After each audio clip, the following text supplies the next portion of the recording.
네, 우리 성도님들 반갑습니다. 우리 함덕교회 제가 서울에 안 올라갈 때 이렇게 제가 서울에 있는 그 거룩함의 비전교회 협력 목사로 있어서 매주 올라가거든요. 안 올라갈 때 저도 가끔 오고 있고 또 제 아내는 여전히 우리 교회 다니고 있죠. 그래서 함덕교회 소식 계속 듣고 있고요. 또 제 아내가 목사님 설교 너무 좋아하더라고요. 너무 은혜롭고 최고라고 아주 얘기 계속 듣고 있습니다. 우리가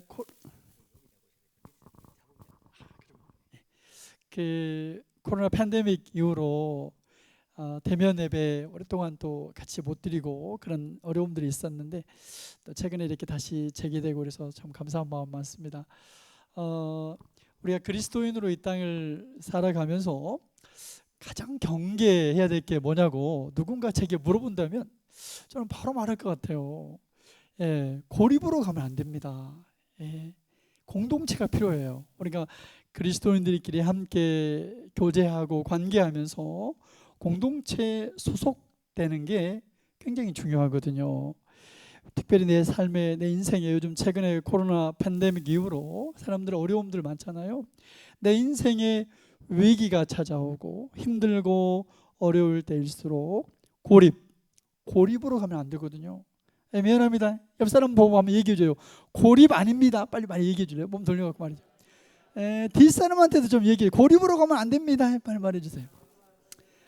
힘들 때일수록 위기가 찾아올수록 관계가 너무 중요해요. 근데 최근에 사회적 거리두기 이렇게 오랫동안 이렇게 지속될 줄 누가 알았겠습니까? 되면서 사람들의 관계의 단절 그러다 보니까 사람들이 관계 안에서 경험하는 애착이라는 게 있거든요. 물론 우리가 어렸을 때 가정 안에서 생물학적 가정 안에서 충분히 공급 경험했어야 되죠. 근데 우리 안에 다들 이제 결핍이나 부재가 있으니까 영적인 가족, 따스한 공동체 너무 중요해요. 그 안에서 애착이 너무 중요하는데 사람들이 이제 애착을 경험하지 못하다 보니까 여러분 우리 뇌 안에요 호르몬 중에 옥시토신이라는 호르몬이 있습니다. 사회성을 관장하는 호르몬인데 옥시토신의 분비가 현저하게 감소돼가 있다는 게 밝혀지고 있어요. 그러니까 이렇게 우울이 많아요. 불안이 많고. 옥시토신이라는 호르몬의 분비만 감소되는 게 아니라 덩달아서 우리 뇌 안에 또 도파민이라는 호르몬이 있잖아요. 그 호르몬의 분비도 코로나 팬데믹 이후로 현저하게 감소되고 있다는 게 밝혀지고 있습니다. 그러니까 보세요. 내 안에서 도파민이 없어요. 그러니까 외부에 있는 도파민, 그게 물질이든 행위든 끌어들이려고 한다고요. 그래서 중독이 더 과중되고 있다고 계속 우리가 언론을 통해서 보고 있습니다. 여러분 이럴 때일수록 공동체는 관계는 너무너무 중요해요. 그런 의미에서 오후 예배인데 저는 뭐 오늘 오후 예배 이렇게 많이 올 줄 몰랐네. 몇 사람 오고 다 유튜브로 들을 줄 알았는데 많이 오셨네. 옆 사람한테 말해줘요. 몸 돌려갖고 잘 온 겁니다. 지금 빨리 몸 돌려서 말해줘요. 잘 온 겁니다. 뒷사람한테도 얘기해줘요. 잘 온 거라고 말해주십시오. 사랑하는 여러분, 그래서 이제 우리가 사회적 이제 거리두기 이렇게 오래 지속되고 여러 가지 이제 잘 못하잖아요. 모임들을. 그러다 보니까 가정 안에 있는 시간들 많다 보니까 가정 안에 이슈들이 계속 부상하고 있습니다. 우리가 언론을 통해서 계속 보고 있잖아요. 가정 내 여러 가지 어려움들, 문제들, 여러 가지 상처에서 비롯된 다양한 어려움들을 우리가 보고 있습니다. 여러분 가정에서만 꼭 그런 건 아니에요. 우리 관계 안에서 언어 말만 보더라도 그래요. 우리가 좋은 책 많이 읽었다고 해서 좋은 말 하는 거 아니에요. 좋은 책을 많이 읽었다고 해서 좋은 말이 나가는 거 아닙니다. 언어 말도요 배워진 대로 말해요. 어린 시절 여러분 어떤 말 많이 듣고 자랐습니까? 배워진 대로 말해요. 사랑하는 여러분, 인간의 통제 센터라고 얘기하거든요. 컨트롤 센터가 좌뇌에 있지 않습니다. 좌뇌가 아카데믹한 부분을 관장하는 게 좌뇌잖아요. 언어적인 거. 우뇌가 비언어적인 건데 만약에 인간의 통제 센터가 좌뇌에 있잖아요. 그러면 정보가 가장 많은 사람, 많이 배운 사람이 그만큼 성숙해야 돼요.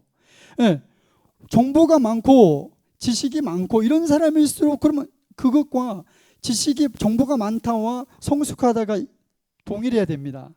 그러나 그렇지 않다는 게 우리가 뉴스에서 계속 보고 있지 않습니까? 공부 많이 했는데 미숙한 모습으로 삶을 살아가는 거 우리가 계속해서 확인하고 있습니다.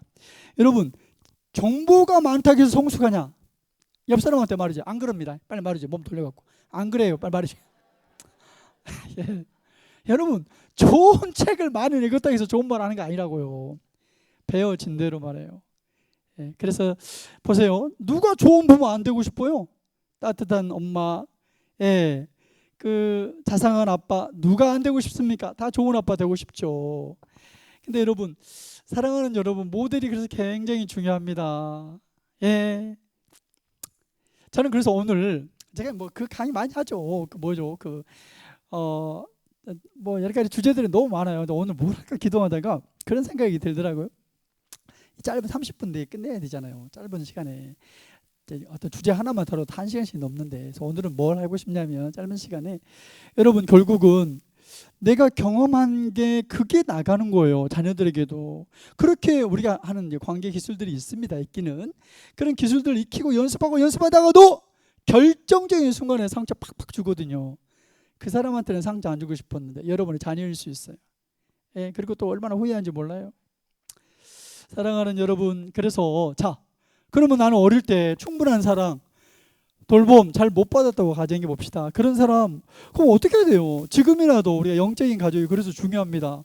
중요한데 특별히 우리에게는 이제 우리 영혼의 아버지, 하늘 아버지, 우리 아버지가 계시잖아요. 안 계신다는 표정이네 이쪽은. 하나님 아버지, 그 아버지를 많이 누리고 경험하는 거 굉장히 중요해요. 그 아버지를 매일매일 먹고 마시는 게 중요합니다. 그래야지 이게 나가는 거예요. 아웃풋이. 그렇게 되면 좋겠네. 그렇게 되기를 바랍니다. 예. 옆 사람한테 말해줘요. 아버지입니다. 말해줘요. 빨리 말해줘요. 옆 사람한테. 아버지입니다. 우리 영혼의 아버지, 하나님 아버지를. 오늘 이 누가복음 15장 나도 안 하고 싶었어요. 근데 뭐 이게 많이 아는 다 내용이잖아요. 근데 이 본문에 아버지라는 단어가 방금 우리가 읽은 본문만 관찰해 보더라도 14번이나 반복돼요. 아버지가 10번이나 넘게 나와요. 이 본문에. 조금 좀 하나님 아버지가 이렇게 많이 묘사되고 아버지를 뛰어넘어 복음의 진수가 담겨있는 본문입니다. 그래서 우리가 조금 이 본문을 보면서 여기 예수님이 보여주고 싶었던 하나님 아버지, 그 아버지를, 내 영혼의 아버지를 매일매일 먹고 마시고 누리는 우리 부모님들, 저를 포함해서 다 되셨으면 좋겠어요. 그래서 그 아버지께서 나를 보시는 그 마음, 그 하나님의 마음, 아버지 마음, 그 눈으로, 하나님 눈으로 우리가 우리 자녀들을 좀 보기 시작하고 말해주고 학원해주고 그런 일이 우리 가정 안에서 일어났으면 좋겠습니다. 그렇게 되기를 바랍니다. 네, 그래서 오늘 본문 보시겠습니다. 누가복음 15장 우리 목사님께서 잘 읽어주셨는데 15장 여기 11절부터 우리가 24절까지만 보았습니다. 오늘 누가복음 15장에는 우리가 잘 아는 대로 저를 보시겠습니다. 그냥 고개 들고 절로 보세요. 그냥 세 가지 이야기가 있잖아요. 너무 잘 아는 이야기잖아요. 그 잃은 양의 비유, 그리고 잃어버린 한 드라크마 이야기, 그리고 이제 우리가 보게 될 탕자의 비유라고 얘기하잖아요. 정확하게는 그 큰아들도 탕자니까 큰아들, 둘째 아들 다 탕자였습니다. 오늘은 저는 시간 관계상 둘째 아들만 할 건데, 오늘 이 누가복음 15장에 나온 세 가지 이야기의 배경이 되는 말씀이 15장 1절과 2절 말씀입니다. 우리 누가복음 15장 1절하고 2절만 한번 같이 펴서 한번 읽어볼까요? 15장 1절 2절을 같이 읽겠습니다. 시작. 모든 세리와 죄인들이 말씀을 들으러 가까이 나오니 바리새인과 서기관들이 수군거려 이르되 이 사람이 죄인을 영접하고 음식을 같이 먹는다 하더라. 여기 15장 1절과 2절을 관찰하다 보면 두 부류에 해당되는 사람들이 나옵니다. 한 부류가 1절이네. 1절에 보니까 어떤 사람들이에요? 1절에 세리와 죄인들, 모든 세리와 죄인들. 아마 이 모든 세리와 죄인들 탕자에 비유해서 아마 둘째 아들에 해당될 거예요. 그런가 하면 2절에는 또 어떤 부류의 사람들이 나온가요? 바리새인, 서기관들, 아마 첫째 아들을 가리킬 겁니다. 여러분, 여기 1절과 2절에 나오는 이 두 부류의 사람들, 이 사람들을 사실 염두에 두고 잃어버린 양 비유도 봐야 되고, 잃어버린 한 드라크마 이야기도 봐야 되고, 그러니까 뭐 우리가 오늘 보게 될 탕자의 비유도 이 1절과 2절의 배경 안에서 보아야지 선명하게 본문이 들어옵니다.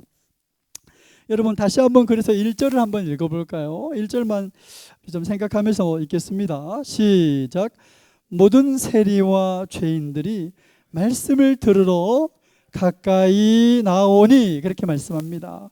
여기 세리와 죄인들이 예수님 가까이 나온 이유가 뭐라고요? 뭐 때문에 나왔다고요? 말씀 듣고 싶어서. 옆 사람한테 빨리 말해줘요. 말씀 들으러 온 겁니다. 빨리 말해주실래요? 말씀 들으려고 오셨어요.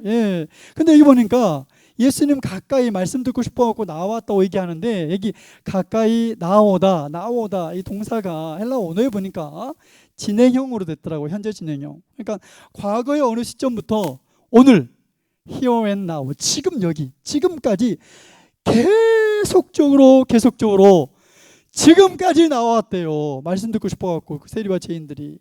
저는 그런 일이 우리 사랑하는 우리 제주 함덕교회 안에도 일어났으면 좋겠어요. 계속해서 이 지역에 상처받고 깨어져 있고 죽고 싶고 자살하고 싶은 사람들 많아요. 그런 분들이 말씀 듣고 싶어서 우리 교회를 찾아오는 일이 지속적으로 일어났으면 좋겠습니다. 그렇게 되기를 바랍니다. 우리 2절도 한번 읽어볼까요? 2절 같이 읽겠습니다. 근데 가까이 온 그 모습을 보면서 이 2절에 있는 사람들이 기분 나빠. 2절 읽겠습니다. 시작. 바리새인과 서기관들이 수군거려 이르되 이 사람이 죄를 영접하고 음식을 같이 먹네, 이렇게 말하고 자빠져 있어요. 여기 바리새인과 서기관들 기분 나쁩니다. 그 세리와 죄인들이 같이 와서 예수님이 같이 음식 먹는 여기 밥 먹었다, 이 말은 밥 한 끼 그냥 같이 먹었다, 이 말이 아니라 상징이죠. 이런 게. 이 말은 예수님이 그 세리와 죄인들에게 관계의 문을 오픈하셨다는 말씀이에요. 예수님이 그들과 동일시 이렇게 눈높이를 낮춰주고 친구로 그들을 웰컴, 영접했다는 그런 말씀이죠. 그래서 그런 부분을 못마땅히 여기는 여기 바리새인과 서기관들, 첫째 아들을 가리킨다고 제가 말씀을 드렸습니다. 여기 두 부류의 사람들을 좀 우리가 마음속에 염두에 두고 오늘 본문으로 가겠습니다. 우리 11절, 12절을 한번 같이 읽어볼까요? 함께 읽겠습니다. 시작.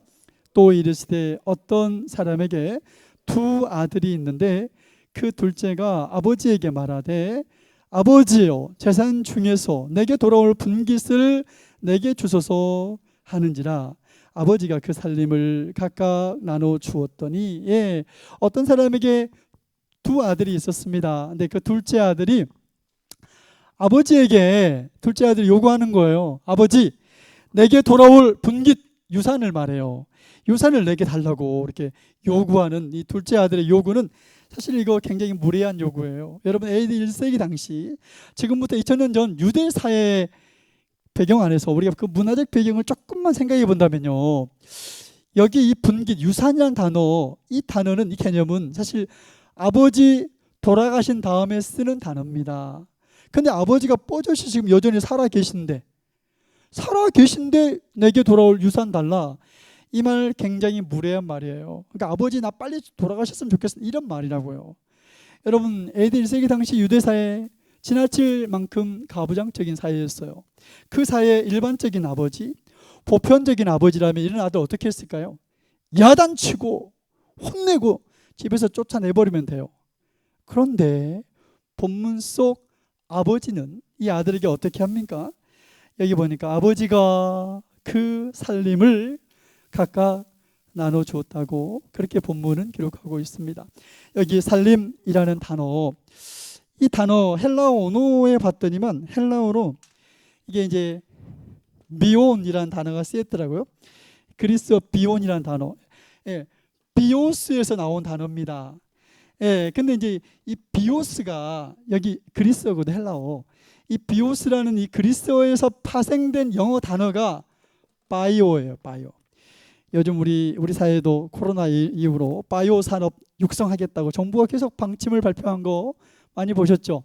바이오, 생, 살아있는 존재, 생물. 그래서 바이오 영어에서 접두어로 많이 써요. 바이오라지 이런 거, 생물학 이런 거.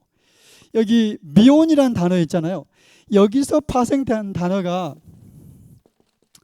바이오닉스라고, 요즘 뭐 계속 뉴스에 나오더만요. 바이오닉스가 여기서 나왔어요. 미온에서 나온 게 바이오닉 생체공학이거든요.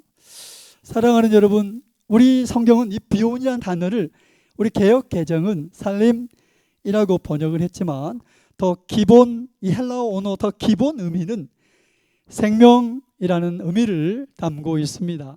그러니까 아버지가 보세요. 아버지가 둘째 아들에게 이렇게 살림을 나눠줬다. 이 말의 의미는, 더 깊은 기본 의미는 마치 아버지가 그냥 부동산 팔아서 나누는 거 이 정도가 아니라 내 생명의 일부를, 나의 생명의 일부를 떼어서 주는 것처럼 그렇게 줬다는 의미를 본문은 담고 있습니다. 우리 그 다음 말씀 한번 읽어볼까요? 그러자 이제 재산을 받자 아들의 반응을 좀 볼까요? 13절입니다. 같이 읽겠습니다. 시작.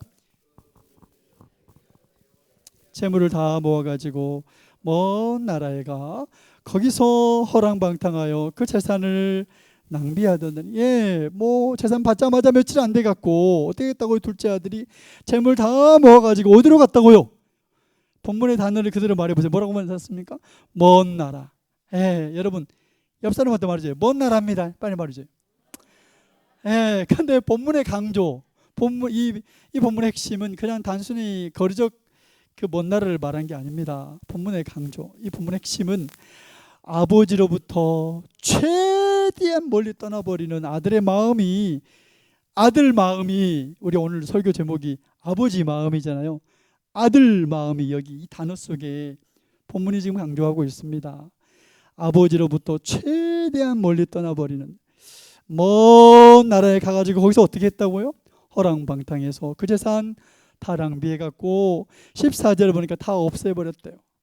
여러분, 우리가 가진 재산도 그러고 우리가 가진 모든 재화는요, 자원은 언젠가는 자원은 고갈될 수밖에 없어요. 반드시 한계가 있습니다. 아무리 많은 재산도. 본문에 이 아들이 재산을 다 잃어버린 거 당연해요. 왜냐하면 이 아들이 받았던 그 재산 누구로부터 온 거라고요? 아버지로부터 온 거예요. 아버지로부터 온 모든 자산인데 아버지를 떠나버리니까 잃어버리는 거예요. 사랑하는 여러분, 아버지 떠나면 잃어버립니다. 옆 사람한테 빨리 말해줘. 아버지 떠나면 잃어버립니다. 빨리 말해줘요. 뒷사람한테 말해줘요. 당연합니다. 당연해요. 다 잃어버렸습니다. 다 없앤 다음에, 그 다음 본문 한번 읽어볼까요? 그 다음 없앤 다음에 어떻게 했다고요? 그 나라에 해필 흉년이 들었네. 우리 한번 14절과 15절, 16절 이어서 세 절을 한번 같이 읽어보겠습니다. 시작. 다 없앤 후 그 나라에 크게 흉년이 들어갔고 그가 비로소 궁핍한지라 가서 그 나라 백성 중 한 사람에게 붙여 사니 그가 그를 들러 보내어 돼지를 치게 하였는데 그가 돼지 먹는 취업 열매로 배를 채우고자 하되 주는 자가 없는지라. 잃어버리고 다 잃어버렸던 그 아버지를 떠나버린 그 다 잃어버리고 결국은요 사람의 종이 되어버려요. 사랑하는 여러분, 하나님 아버지를 떠나버리면 자유자가 될 줄 아는데 아버지를 떠나보니까 사람의 종이 되어버렸습니다. 그래가지고 유대인들이 가장 혐오하는 동물이 돼지거든요. 근데 돼지 치는 데까지 떨어졌어요. 잡을 못 구해갖고. 그래갖고 돼지 치는 그 돼지가 먹는 취업 열매로 배를 채우고자 했지만 본문에 보니까 주는 자가 없는지라. 이 깊은 이 빈곤과 기아 속에서 아들은 고향 집 아버지를 그리워합니다. 우리 17절 한번 같이 읽어볼까요? 17절 시작. 이에 스스로 돌이켜 이르되 내 아버지에게는 양식이 풍족한 품꾼이 얼마나 많은가. 나는 여기서 주려 죽네. 이렇게 생각하던 둘째 아들 이제 아버지께 돌아가기를 결정해요. 그래갖고 18절과 19절 같이 한번 읽어볼까요? 시작. 내가 일어나 아버지께 가서 이르기를 아버지 내가 하늘과 아버지께 죄를 지었사오니 지금부터는 아버지 아들이라 일컬음을 감당하지 못하겠나이다. 나를 품꾼의 하나로 보소서 하리라 하고. 네, 이제 이 둘째 아들 일어나 아버지께로 돌아갈 걸 결정해요. 그리고 이 둘째 아들 그 돼지치는 그 장소에서 보세요. 돼지치고 있는 그 울타리 안에서 둘째 아들은 아버지 집 아버지 그리워하면서 아버지 만났을 때 할 말을 잃어버리겠잖아요. 뭔 말 하겠어요. 아버지 만났을 때 유산 다 나 잃어버렸는데 그때 아버지 만나서 할 말을 여기서 연습해요. 아마 이 둘째 아들 연습하고 연습했을까. 자세히 오늘 18절과 19절을 관찰하다 보면 둘째 아들이 아버지에게 할 말 두 마디예요. 자세히 보면 우리 좀 생각하면서 두 마디가 뭔가 볼까요? 18절 19절. 자, 아버지, 거기서부터 한번 읽어보겠습니다. 첫 번째 말이 뭐냐면 아버지, 시작. 아버지, 내가 하늘과 아버지께 죄를 지었사오니 지금부터는 아버지 아들이라 일컬음 감당하지 못하겠나이다.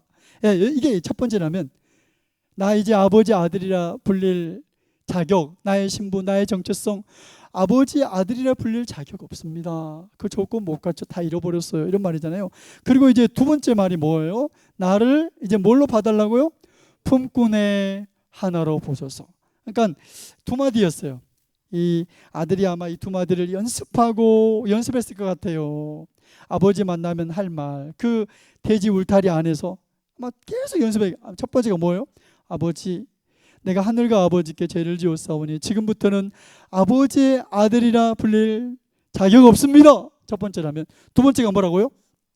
이제부터는 나를 품꾼의 하나로 봐주십시오. 아마 이 말을 연습했을 것 같아요. 둘째 아들. 그래갖고 드디어 20절에 보니까 우리 한번 20절 같이 읽겠습니다. 시작. 아버지께로 돌아가니라. 아직도 거리가 먼데 아버지가 그를 보고 치근히 여겨 달려가 목을 안고 입을 맞추니. 여기 보니까 20절 첫 부분에 일어나서 어떻게 했다고요? 아버지께로 돌아가니라. 사랑하는 여러분, 저를 보시겠습니다. 여기 둘째 아들 일어나서 아버지께로 돌아가니라. 여러분, 모든 회복의 출발, 회복의 시작은요, 아버지께로 돌아가는 겁니다. 그렇게 되면 좋겠습니다. 아버지께로 돌아가야지. 아버지와 관계가 회복돼야지 회복은 시작되거든요. 여러분, 우리 기독교에서 말하는 회개는요, 내가 행동하는 그 잘못된 행동을 더 이상 안 하는 거, 행동을 끊는 거, 그게 회개가 아니라 아버지께로 돌아가는 거예요. 아버지와 관계가 회복되는 게 먼저입니다. 그렇게 되기를 바랍니다. 네, 아버지께로 돌아가시 20절에 보니까 돌아가니까 어떻게 했다고? 아버지가 아직도 거리가 먼데, 아마 아버지가 기다리고 있었나 보죠. 아직도 거리가 먼데 아버지가 그를 보고 어떻게 했대요?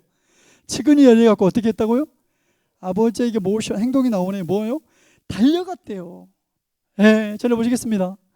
여러분, AD 1세기 당시 아버지, 유대 사회 자체가요, AD 1세기 굉장히 가부장적인, 지나칠 정도로 가부장적 사회였어요. 그 사회, 그 유대 사회의 아버지, 일반적인 아버지, 보편적 아버지는요, 아버지는 뛰지 않습니다. 경망스럽게.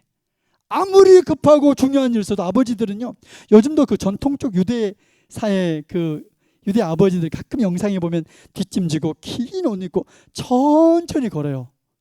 옆 사람한테 빨리 말해줘요. 아버지는 안 뜁니다. 빨리 말해줘요. 뒷사람한테 말해줘요. 아버지는 안 뜁니다. 빨리 말해줘요. 유대 사회, AD 1세기 당시 유대 사회, 아버지는 안 뛰어요. 아버지가 경망스럽게. 근데 본문 속 아버지, 사람들이 나를 어떻게 보든 말든 전혀 관계없이 아들이라는 게 확인되죠. 아버지가 어떻게 했다고요? 뛰어갔대. 달려갔대. 달려가고 어떻게 했어요? 20절 자세히 관찰해 보세요. 어떻게 했다고요? 달려가서 목을 안고 입을 맞추는 아버지, 용납하고 수용하신 아버지 보게 됩니다. 그러자 이제 21절에 보면 아들이 아까 연습했던 그 말 있죠? 그 돼지 우리에서 연습했던 그 말 두 마디, 그 말이 기억되어 있네.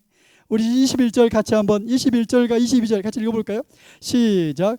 아들이 이르되 아버지, 내가 하늘과 아버지께 죄를 지었사오니 지금부터는 아버지의 아들이라 일컬음을 감당하지 못하겠나이다 하나 아버지는 종들에게. 잠깐만요, 저를 보세요. 여러분, 여기 21절을 조금만 여러분이 주의 깊게 관찰했다면 조금 이상해요. 원래는요, 아들이 아버지 만나면 할 말 두 마디였어요.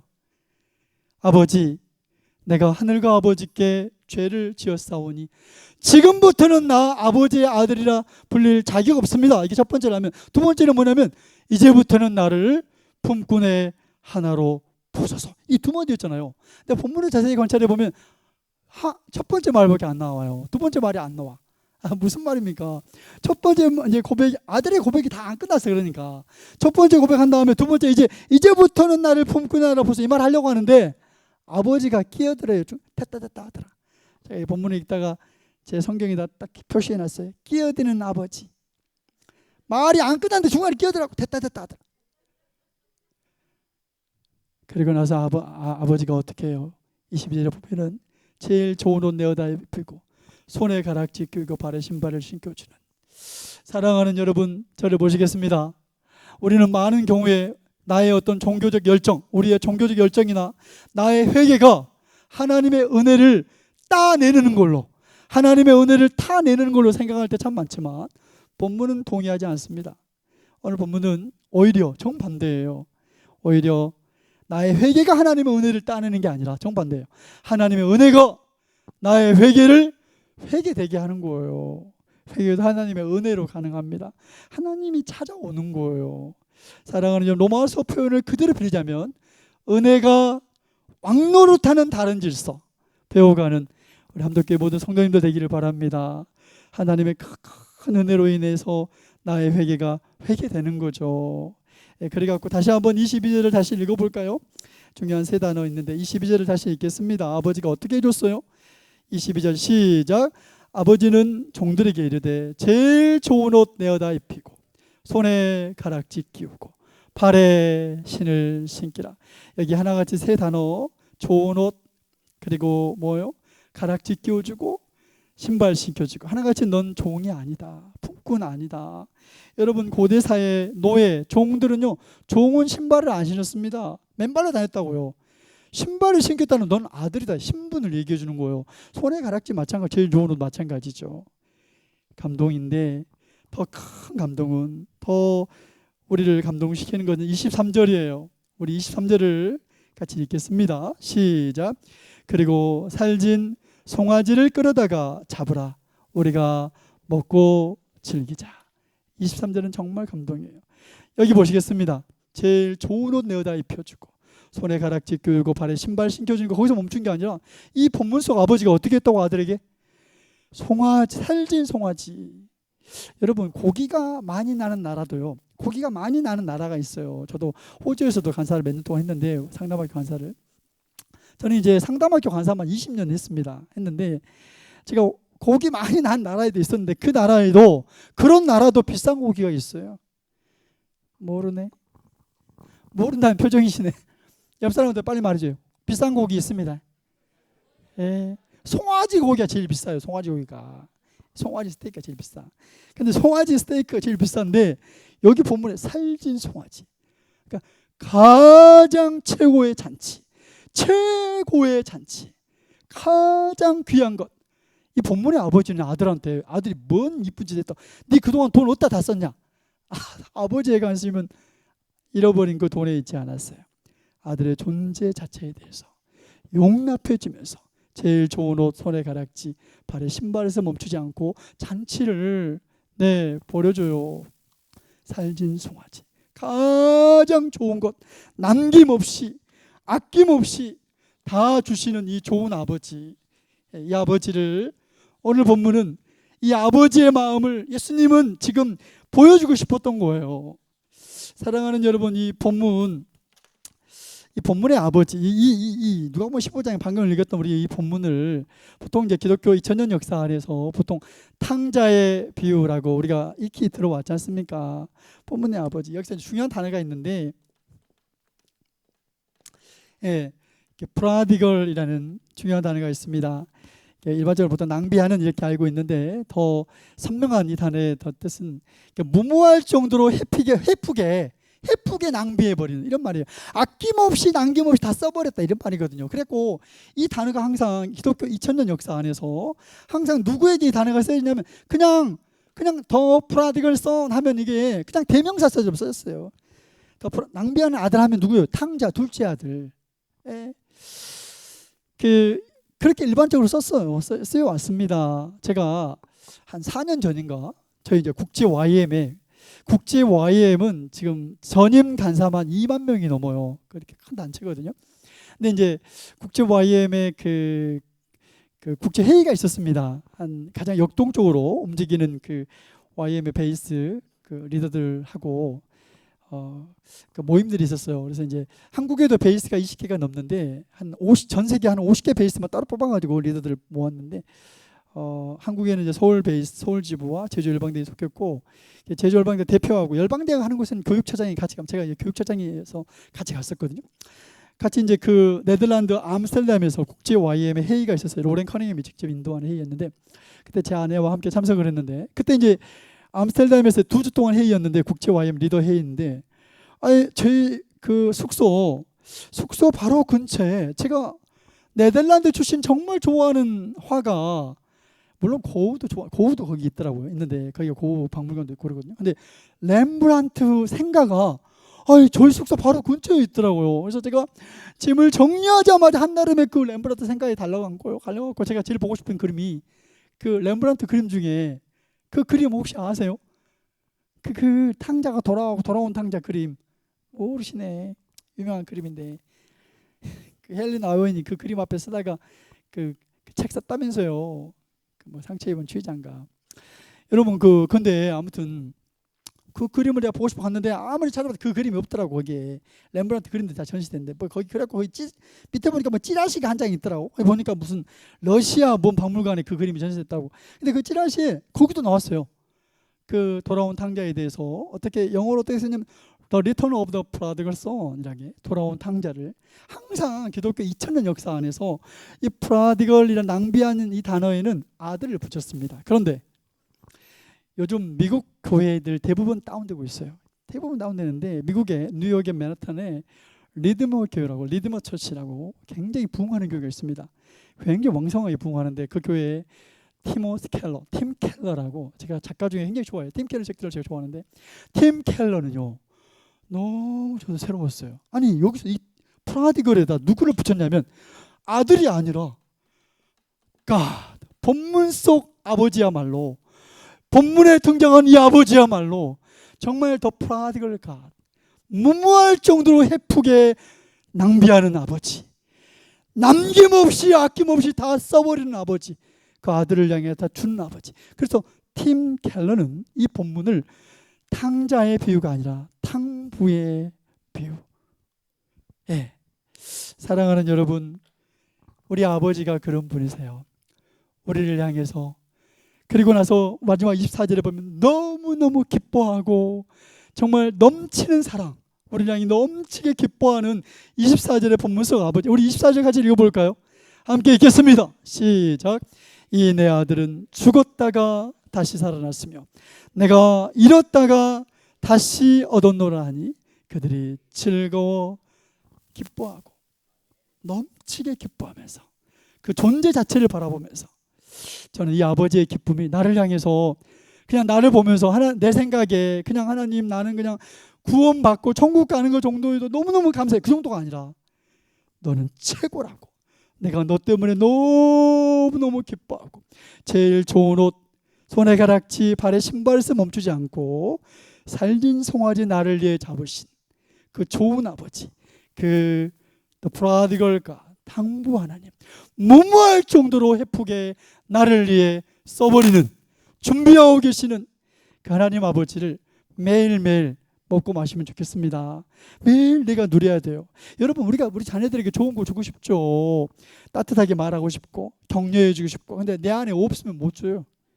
내 안에 그런 줄 수 있는 자원이 있어야 준다고요. 있어야 주제. 그러니까 우리가 애들한테 뭐 나눠 먹으라고 줄 때도 2개 나눠 먹 하나만 주면 나도 먹고 잡는데 누가 내 애들한테 나눠 먹어. 얘가 2개를 줘야지 나도 먹고 나눠 먹을 수 있지. 옆 사람한테 빨리 말해. 있어야 줍니다. 빨리 말해줘요. 내 안에 내가 먼저 본문 속에 더 프라디걸과 탕부 하나님을 나를 향해 무모할 정도로 내가 뭐가 있다고 자격과 조건 아무것도 갖추지 못했는데 손을 내미시고 끌어안아 주시고 제일 좋은 옷, 손에 가락지, 발에 신발에서 멈추지 않고 나를 위해 살진 송아지 잔치 벌이신 아버지를 매일매일 경험하면 좋겠습니다. 예배당에 오실 때마다, 이렇게 앉을 때마다 나는 네가 좋다. 하나님 아버지의 따뜻한 음성 매일매일 들으셔서 내 안에 건강한 정체성이 있어야지 아이들을 하나님의 그 눈으로 바라봐 줄 수 있습니다. 그렇게 되기를 바랍니다. 여러분, 정말 우리가 보세요. 정체성은 너무너무 중요해요.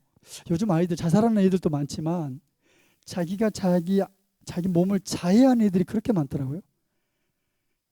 부모님들이 아이들을 대할 때 그냥 능력, 애들이 네가 뭘 할 수 있겠냐, 그 능력에만 지나치게 관심을 갖다 보니까 정말 아이들의 존재에 대해서 기뻐해 주는 것보다도, 그러니까 애들이 자살을 너무 자해한, 자기가 내가 나를 파괴하는 그 범죄에 들어간 행동들을 많이 해요.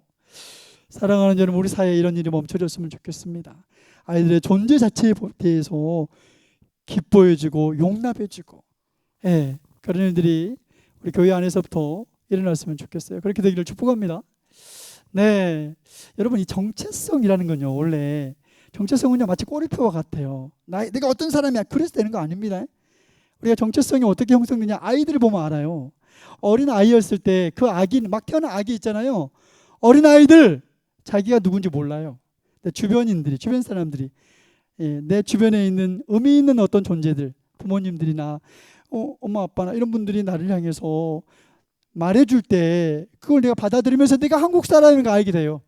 내가 한국 음식 먹게 되고 한국말 하게 되고, 정체성은 그렇게 형성돼요. 밖에서 나에게 붙여진 걸 내가 accept 할 때, 받아들일 때. 사랑하는 여러분, 그래서 건강한 정체성은 사실 너무너무 중요합니다. 정체성이 건강히 사람이 변화되거든요. 아이들의 정체성에 대해서 저는 이 본문 누가복음 15장의 아버지의 마음이 우리 안에 있으면 좋겠어요. 우리 부모님들, 그래 우리 자녀들 대할 때 저와 우리 모두가 그냥 존재 자체에 대해서 나는 네가 있어서 너무 좋다.